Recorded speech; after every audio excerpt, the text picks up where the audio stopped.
Vous êtes-vous déjà senti bloqué à toujours chercher l'approbation des autres ? Où chaque décision, chaque action ressemble à une représentation sur la scène de l'opinion publique ? Et si je vous disais que la clé de votre épanouissement le plus profond ne réside pas dans les applaudissements de la foule, mais dans le courage d'affronter la réalité, même si cela signifie ne pas être apprécié ? Bienvenue dans un voyage où nous libérons la puissance du courage personnel et redéfinissons la façon dont nous nous voyons nous-mêmes et le monde qui nous entoure. Dans nos vies, il existe une bataille silencieuse mais constante, une lutte acharnée entre notre vrai moi et le moi que nous présentons au monde. C'est une lutte aussi vieille que l'humanité elle-même. Mais dans notre monde moderne hyper connecté, cette bataille s'est intensifiée. Nous sommes bombardés chaque jour d'images et de messages qui nous disent comment nous devons paraître, penser et agir. Les réseaux sociaux, avec leur flux de perfection choisi, ont accentué ce phénomène, créant une chambre d'écho où la peur de la désapprobation peut nous guider. Je me souviens d'une période de ma vie où j'étais complètement consumé par cette peur. Pendant mes années universitaires, une période censée être dédiée à l'exploration de soi.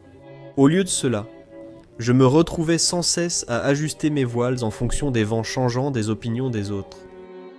J'ai suivi des cours en vogue, adhéré à des tendances qui ne m'intéressaient pas, et passé des heures à façonner une image que je croyais attirante.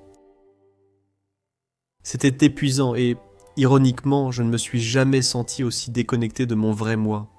Ce combat personnel n'est pas unique à moi, c'est un récit partagé par beaucoup. Pourquoi accordons-nous autant d'importance à l'opinion des autres ? La réponse se trouve au plus profond de notre psychologie évolutive. Les humains sont sociaux et cherchent une connexion et acceptation. Ce besoin d'acceptation sociale était crucial pour notre survie dans le passé. Appartenir à un groupe donnait accès aux ressources et à la protection. Notre cerveau s'est ainsi développé pour être très sensible à l'approbation et à la désapprobation sociale. Dans notre société moderne, cet instinct nous égare souvent, nous faisant privilégier l'opinion des autres au détriment de notre bien-être et authenticité. Cette vidéo n'est pas simplement un autre guide de développement personnel.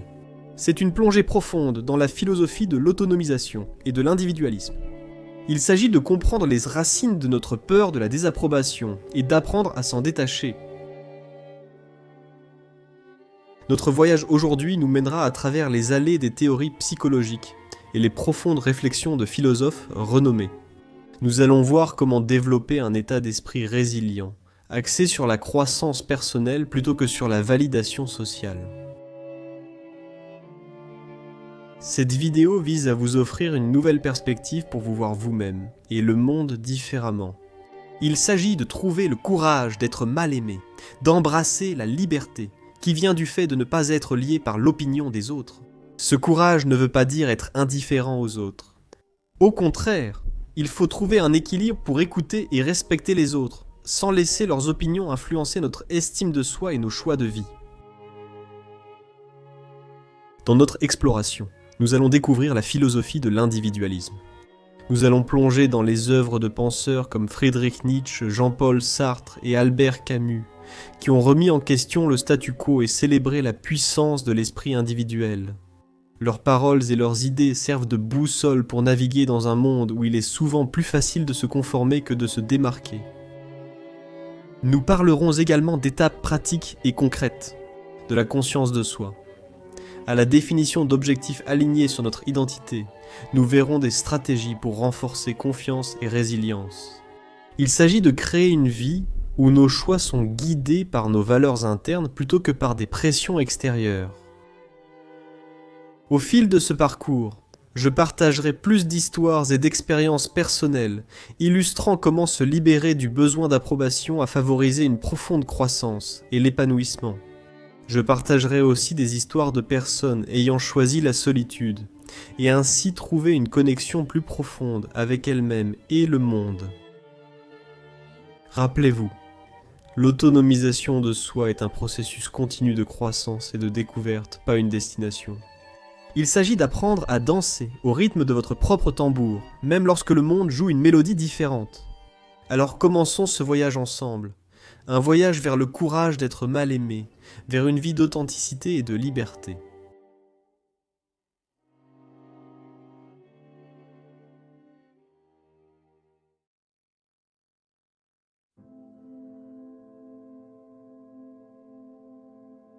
Le besoin humain d'être accepté n'est pas simplement une bizarrerie sociale, c'est une partie profondément ancrée de notre constitution psychologique.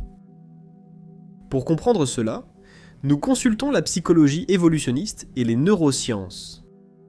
Nos ancêtres vivaient en petits groupes et tribus, dépendant de la cohésion sociale pour survivre. Ceux qui étaient acceptés au sein de ces groupes avaient un meilleur accès aux ressources, à la protection et aux opportunités de reproduction. Par conséquent, notre cerveau a évolué pour être extrêmement sensible aux signaux sociaux, afin de nous assurer de rester dans les bonnes grâces de nos pairs. Ce contexte évolutif pose les bases de notre besoin moderne d'acceptation. Les théories psychologiques, telles que la pyramide des besoins d'Abraham Maslow, éclairent davantage ce concept. Maslow a placé les besoins d'appartenance et d'amour, qui incluent le besoin de relations interpersonnelles et de faire partie d'un groupe, juste au-dessus des besoins physiologiques et de sécurité de base. Ce positionnement souligne la nature fondamentale de notre besoin d'appartenance. Pour approfondir notre compréhension, il y a le concept de la théorie de l'identité sociale, qui suggère qu'une partie importante de notre concept de soi provient des groupes auxquels nous appartenons, qu'il s'agisse de notre famille, de notre cercle social, de notre communauté professionnelle, ou même d'une équipe sportive. Nos identités sont inextricablement liées à ces groupes. Cette interdépendance signifie que le rejet ou la désapprobation de la part de ces groupes peut être ressenti comme une menace existentielle pour notre sentiment d'identité. Ce besoin profondément ancré d'acceptation et cette peur du rejet ne sont pas intrinsèquement négatifs. Il a favorisé la communauté, la collaboration et le soutien mutuel tout au long de l'histoire humaine. Cependant, lorsque ce besoin devient trop envahissant, il peut entraîner de nombreux problèmes psychologiques, notamment l'anxiété, la dépression et une diminution de l'estime de soi. À l'ère numérique, les dynamiques d'acceptation et de rejet social ont été amplifiées et compliquées par les réseaux sociaux. Des plateformes comme Facebook, Instagram, Twitter et TikTok ont transformé le paysage de l'interaction sociale, créant des espaces virtuels où la quête de likes, de partages et d'abonnés devient souvent un substitut à l'approbation sociale. L'influence des réseaux sociaux sur notre besoin d'acceptation s'explique par deux prismes, la comparaison et le retour immédiat. Sur ces plateformes, nous sommes constamment bombardés de représentations soigneusement sélectionnées, souvent idéalisées, de la vie des autres. Ce flot incessant d'images et de récits peut entraîner une comparaison sociale néfaste, où nous mesurons notre propre vie à l'aune de ces standards souvent irréalistes. Ce phénomène n'est pas une simple conjecture. De nombreuses études ont établi un lien entre une utilisation intensive des réseaux sociaux et une augmentation des sentiments d'insuffisance, d'envie et une baisse de l'estime de soi. Les réseaux sociaux fournissent un retour immédiat et mesurable sur notre statut social via les j'aime, commentaires et partages.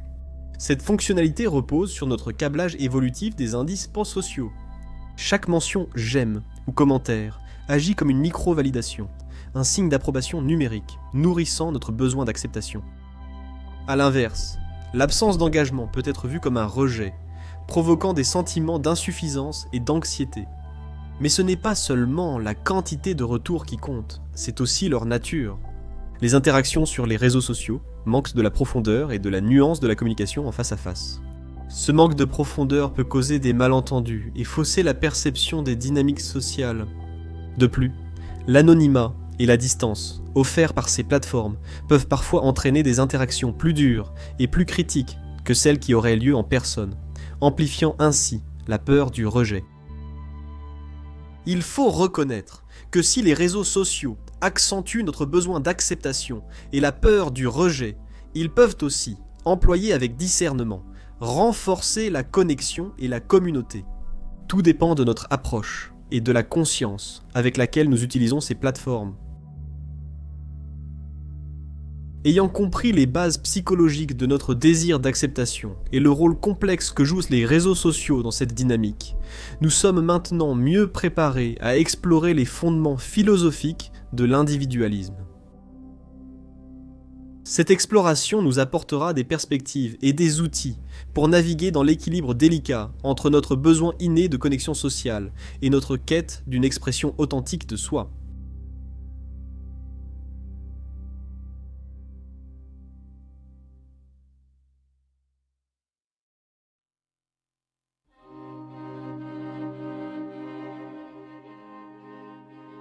L'individualisme, au fond, est une philosophie qui place l'individu au centre de son univers. Il met l'accent sur la valeur morale de l'individu, l'importance de l'autonomie personnelle et la valeur de l'autosuffisance et de l'indépendance. Cette philosophie encourage les individus à poursuivre leurs propres valeurs et objectifs et à s'exprimer librement, sans influence excessive de la société, des institutions ou des pressions extérieures. Les origines de l'individualisme peuvent être retracées à travers des siècles de pensée philosophique, mais il a particulièrement prospéré pendant le siècle des Lumières, une période marquée par un bouleversement profond dans la réflexion sur le rôle de l'individu dans la société.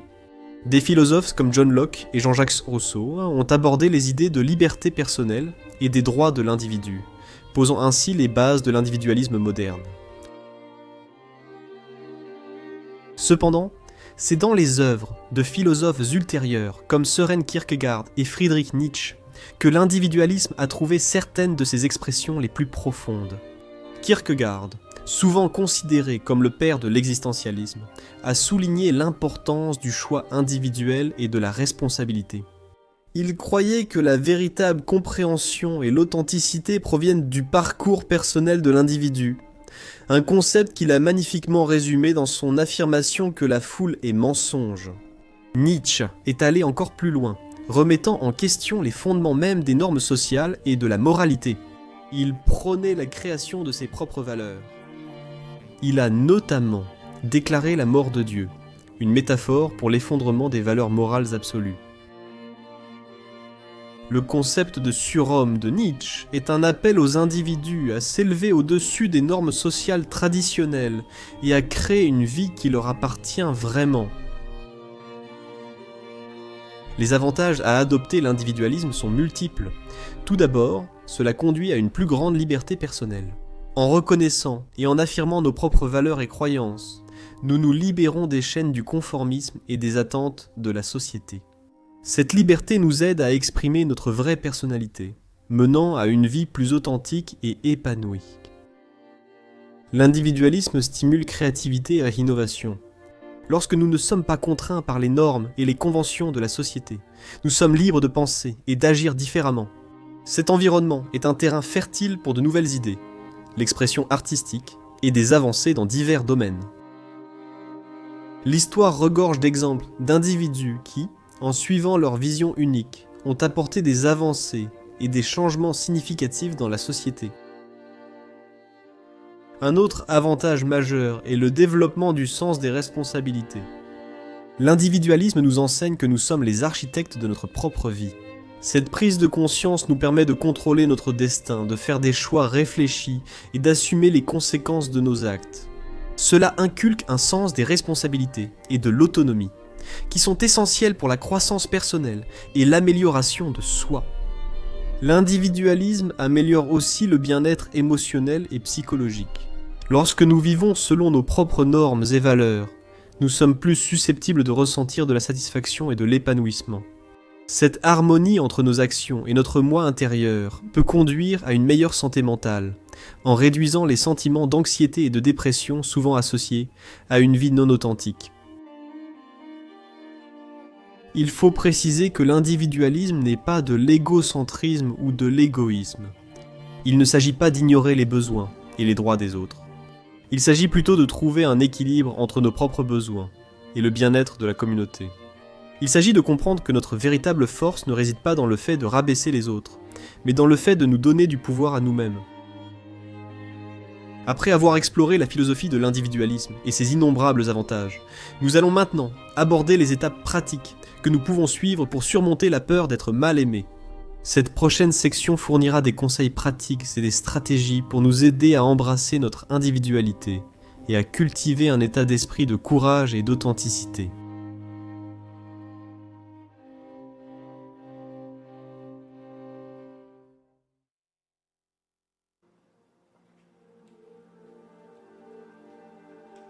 Nous allons explorer 3 domaines clés.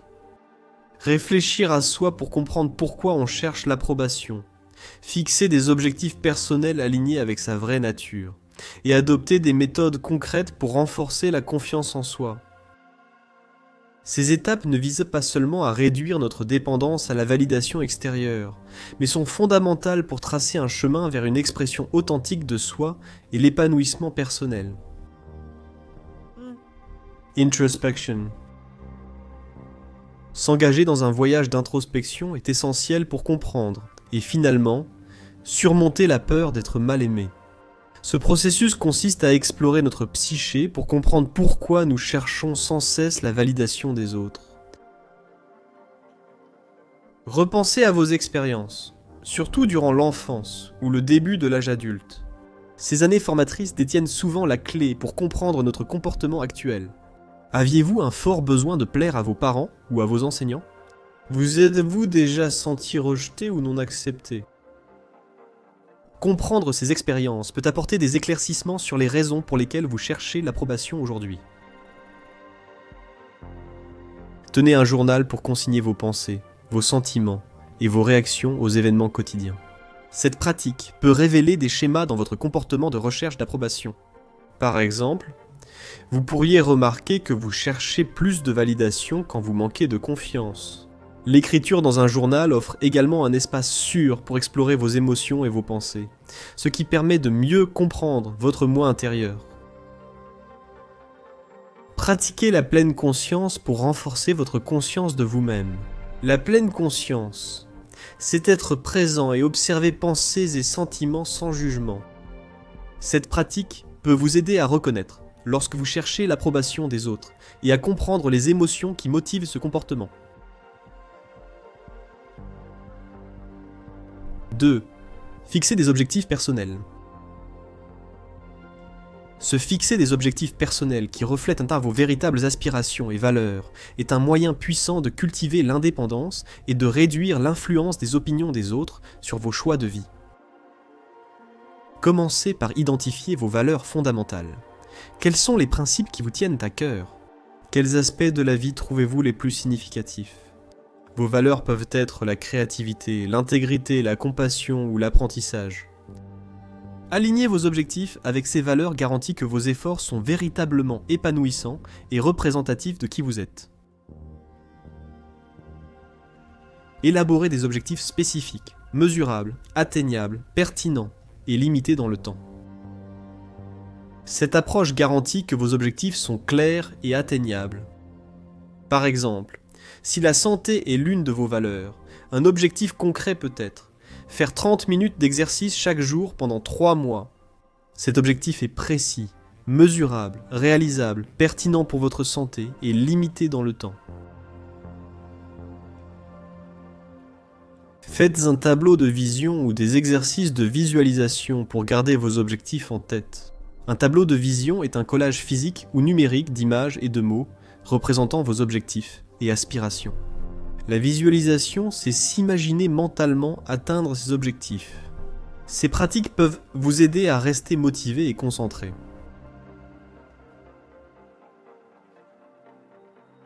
3. Développer la confiance en soi. Développer une forte confiance en soi est essentiel pour surmonter la peur de ne pas être apprécié. La confiance vient de la croyance en ses propres capacités et en sa valeur, et elle peut être cultivée grâce à différentes pratiques. Le discours intérieur positif et les affirmations. Soyez attentif à votre dialogue intérieur. Transformez les pensées négatives ou les doutes en affirmations positives. Par exemple, remplacez audio « je ne suis pas assez bien » par « je suis digne et capable ». Pratiquer régulièrement l'auto-encouragement positif peut améliorer considérablement votre estime de vous-même et votre confiance. Développement des compétences et apprentissage tout au long de la vie. Développer de nouvelles compétences ou passe-temps qui vous plaisent. Apprendre et améliorer vos compétences dans différents domaines peut renforcer votre sentiment de compétence et votre confiance en vous, que ce soit une nouvelle langue, un instrument de musique ou une compétence professionnelle. Développer une maîtrise dans ces domaines peut être extrêmement valorisant. Santé physique et bien-être.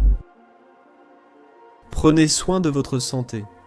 L'exercice régulier, une alimentation équilibrée et un sommeil adéquat peuvent grandement influencer votre état mental et votre confiance en vous. L'activité physique en particulier est connue pour libérer des endorphines, ce qui peut améliorer l'humeur et réduire l'anxiété. Le soutien social et les relations positives.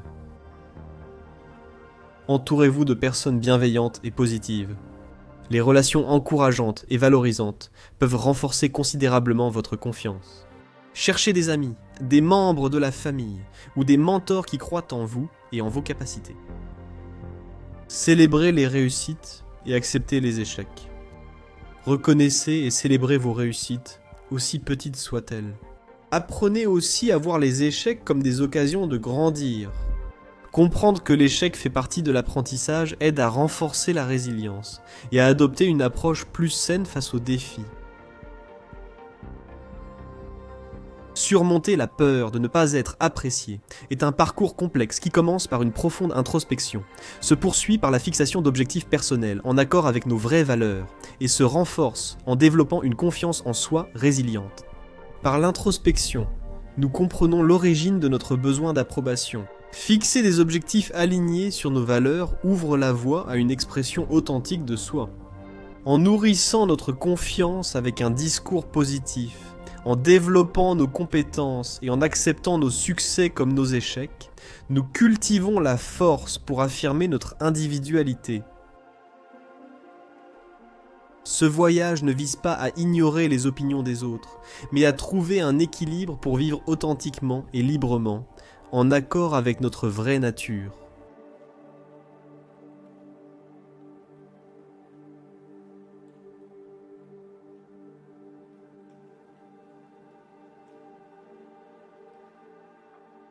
La philosophie a toujours apporté des perspectives profondes sur la condition humaine. Au cœur de nombreux discours philosophiques se trouve le concept de pensée individuelle et d'autonomie. Cette idée nous pousse à chercher les réponses en nous-mêmes, à trouver nos propres chemins et à avoir confiance en notre parcours personnel. Parmi la myriade de penseurs, Friedrich Nietzsche, Jean-Paul Sartre et Albert Camus offrent des réflexions particulièrement poignantes sur ces thèmes. Leurs pensées et philosophies nous offrent un prisme puissant à travers lequel nous pouvons envisager notre quête pour surmonter la peur d'être rejetés. La célèbre déclaration de Nietzsche, « Celui qui a un pourquoi pour vivre peut supporter presque n'importe quel comment », n'est pas seulement une réflexion sur l'endurance, mais aussi un commentaire profond sur la quête de sens de l'être humain. Dans la philosophie existentielle de Nietzsche, cette quête d'un pourquoi personnel est au cœur de notre existence.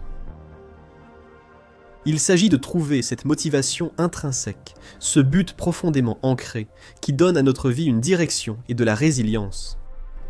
Pour bien comprendre cela, nous devons saisir la vision de la vie selon Nietzsche comme étant fondamentalement dépourvue de sens prédéterminé. Loin d'une perspective nihiliste, Nietzsche voyait cela comme une opportunité d'émancipation individuelle.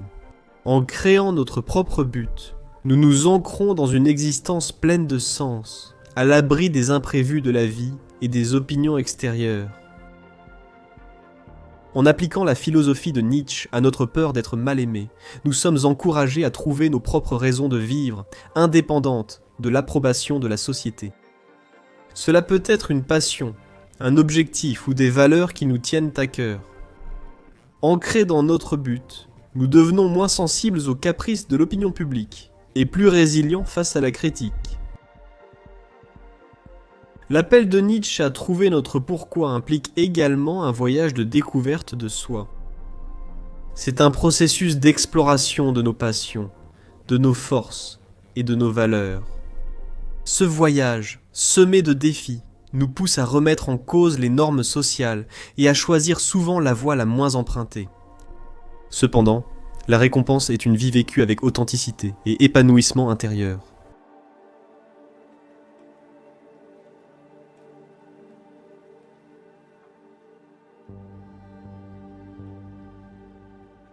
La citation de Jean-Paul Sartre, « La liberté, c'est ce que vous faites de ce qu'on a fait de vous », résume la croyance existentialiste en la primauté du choix personnel. La philosophie de Sartre repose sur l'idée que notre essence, ce que nous sommes en tant qu'individus, est définie par nos actions et nos choix, et non par nos circonstances ou les influences extérieures. Cette perspective est très valorisante. surtout face à la peur de ne pas être apprécié. La philosophie de Sartre montre que nous ne sommes pas définis par le regard ou les jugements d'autrui. Nous sommes libres de choisir notre réaction face à ces facteurs externes. Cette liberté est à la fois un privilège et une responsabilité, car elle fait reposer la charge de notre autodéfinition entièrement sur nos épaules. Adopter la vision de Sartre signifie reconnaître que même dans des situations où nous faisons face à la critique ou à la désapprobation, nous avons le pouvoir de choisir notre chemin. Nous pouvons suivre les attentes des autres ou choisir l'authenticité et l'acceptation de soi. Ce choix, selon Sartre, est l'essence même de la liberté. C'est la prise de conscience que notre identité et notre estime de soi ne dépendent pas de la validation extérieure, mais résultent de nos choix et de nos actions conscientes. Mettre en pratique la philosophie de Sartre dans nos vies demande du courage et de l'introspection. Cela signifie être honnête avec nous-mêmes au sujet de nos valeurs et de nos croyances, et être prêt à les défendre, même face à l'opposition. Cela implique également un processus continu d'auto-évaluation et de croissance, alors que nous naviguons dans les complexités de notre monde social.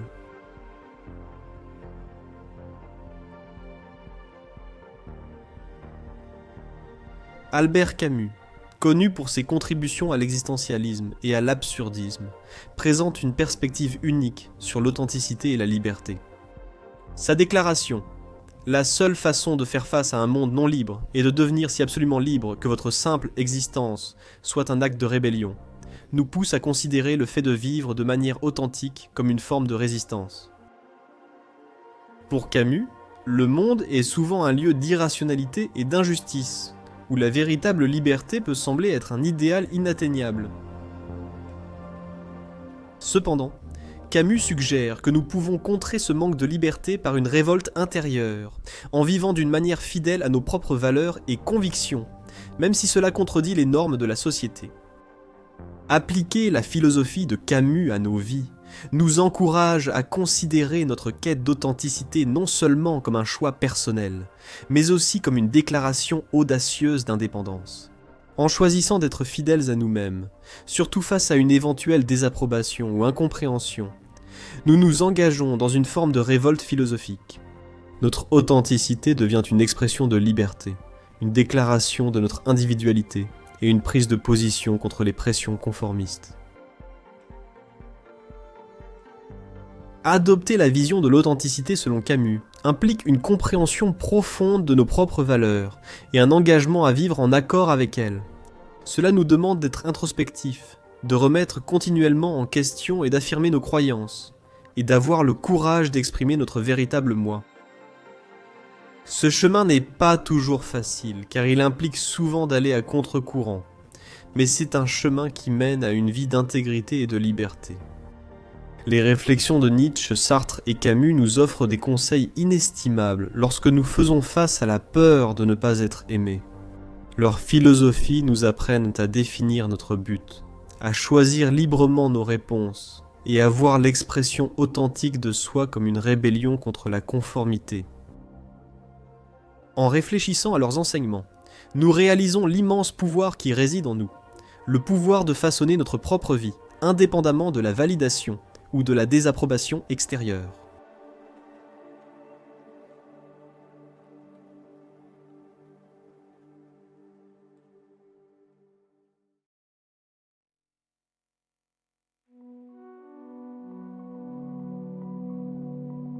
Alors que nous arrivons à la conclusion de notre voyage à travers les domaines philosophiques et pratiques, pour surmonter la peur d'être mal aimé, prenons un moment pour réfléchir aux points clés que nous avons explorés.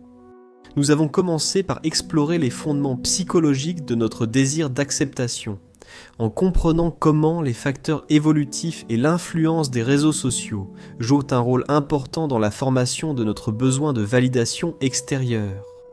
Nous nous sommes ensuite aventurés dans la philosophie de l'individualisme, en puisant la sagesse dans les pensées profondes de Nietzsche, Sartre et Camus, qui nous ont enseigné la force du but personnel, la liberté dans nos choix et la révolte dans l'authenticité.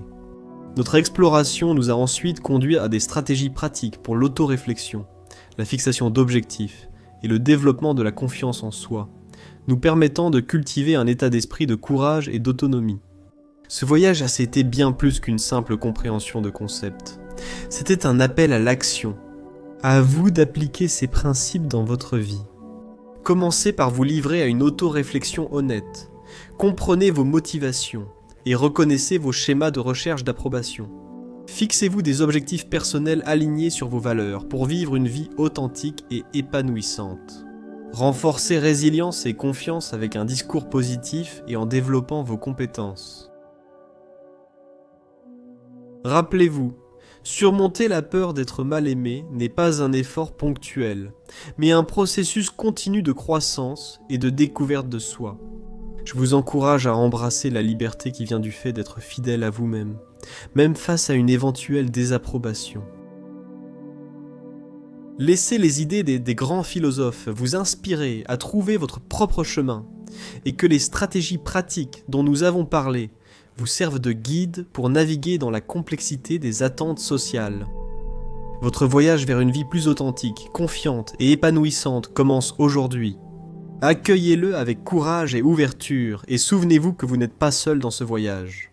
Ensemble, favorisons une communauté qui valorise l'individualité, encourage l'authenticité et célèbre la diversité de nos parcours. Merci de m'avoir accompagné dans cette exploration. Si vous avez trouvé de la valeur dans cette vidéo, n'hésitez pas à partager vos réflexions et vos expériences dans les commentaires ci-dessous. Votre soutien aide cette chaîne et favorise une communauté de personnes partageant les mêmes idées et souhaitant évoluer. N'oubliez pas de vous abonner pour plus de contenu destiné à vous donner les moyens d'agir et à vous inspirer. Jusqu'à la prochaine fois, continuez d'explorer, continuez de vous interroger et surtout, continuez d'être vous-même sans compromis.